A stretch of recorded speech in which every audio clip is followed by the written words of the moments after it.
হুসাইন একবার বিশ্বনবীরে প্রশ্ন করলেন, নানা মানিল আমজাদ ইলাল্লাহ, বলেন তো নানা আল্লাহর কাছে কে বেশি দামি, আপনি নাকি আমি? বিশ্বনবী বললেন, হুসাইন আনাল আমজাদ, আমি বেশি দামি। হুসাইন বলল, নানা জি আমি মানি না, আমি মানি না নানা। কেমন করে আপনি আমার চাইতে বেশি দামি হন? আপনার চাইতে আমি বেশি দামি। বিষ্ণু বললেন, কাইফা যালিক, কেমন করে এটা? হুসাইন বলল, নানা জি তাহলে বলেন তো আপনার আব্বার নাম কি?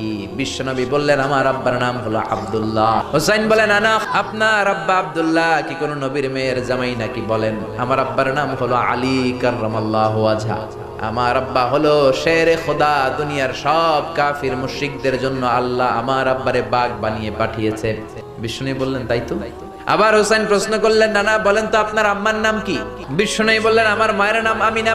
হুসাইন বলল, নানা জি জান্নাতে সর্বপ্রথম যেই মহিলাটা ঢুকবেন ওই মহিলাটা হলো আমার আম্মা জান ফাতিমা। বিশ্বনবী কোনো কথা বলেন না। হুসাইন আবার প্রশ্ন করলেন, নানা বলেন তো আপনার নানার নাম কি? বিশ্বনবী বললেন, আমার নানার নাম হলো ওয়াহাব ইবনে আব্দে মানাফ। হুসাইন বলে, নানা আপনার নানা ওয়াহাব রে কে চিনে? আর আমার নানারে চিনে না এমন কোন মানুষ পৃথিবীতে নাই। এই হলো আমার নানা। এবার বলেন কে দামি?